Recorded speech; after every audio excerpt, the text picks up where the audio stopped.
about New Orleans. Let's talk about it. What part of town you live in? When I lived here, I lived in Gentilly. I lived uptown. I lived in the 7th Ward. So I kind of got around in my 4 years. Which one was your favorite area? Which? Uptown, because I had like a big. I had like a house that would cost me like nearly $1 million in LA. And I was paying like $600 a month. Exactly. It was Uptown's the place to be, man.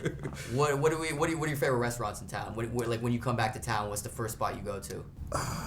The drive-through daiquiri shops, actually. Really? Tell me about that. Drive-through daiquiri shops. You drive through and they give you styrofoam cups. Yeah.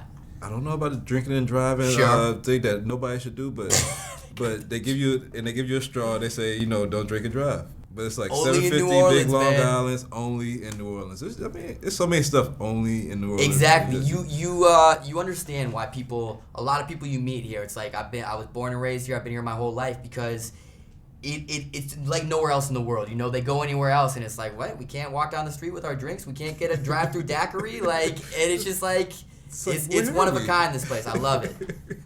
But yeah, let's talk about the movie. Let's talk about the movie. Because y'all shot the movie down here. And some of the scenes are derived from here. So how was that experience being able to shoot here, and how did you keep from after they say cut, going and say, all right, I'm going to Bourbon Street. I'll be back for the next. It's a good question. I actually the movie I did before this one, I also shot in New Orleans, so I knew the area pretty well by the time I got here for this one. And my first stint in New Orleans, I was in a hotel literally a block away from Bourbon Street, so that was dangerous. And also, there's no escape, It's like, and I didn't know about Uptown. I didn't know about the Garden District. I thought the French Quarter was all that New Orleans had to offer. Second time around, I got my own apartment. I was in the Garden District, quiet little place. So after the cameras were after we finished work, I'm going home, man. I'm going to a nice restaurant, going to Lilette's, Coquette.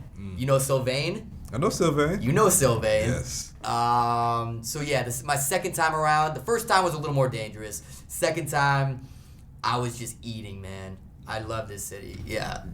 Don't get fat out here now. Don't get fat out here, you say? Don't get fat out here. I'm trying, man. I'm trying to put on some weight. How was it working with the cast members though? You got a great. It was crazy. Just a teammate. It was one of these things. Yeah, I would.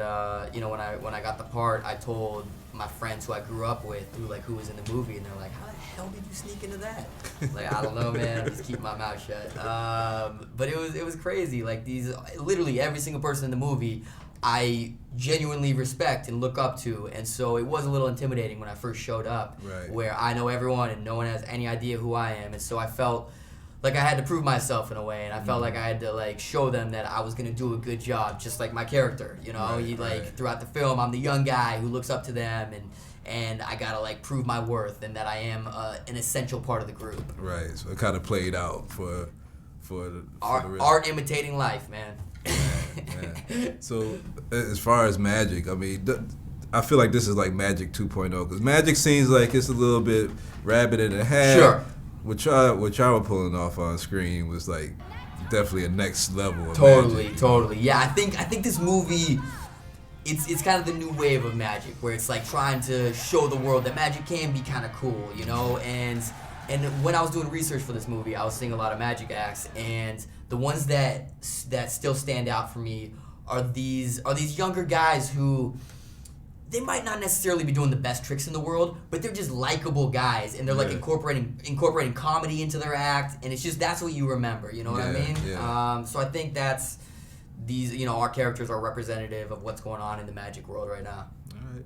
Hey man, well, everybody's gonna go check out Now You See Me. I hope so. And you'll be chilling down here in New Orleans for a little bit more, having fun. Anytime I can get back, man. I love it. And we'll keep watching you, whatever you're doing, man. Thank you so much. Take it easy. You too, man.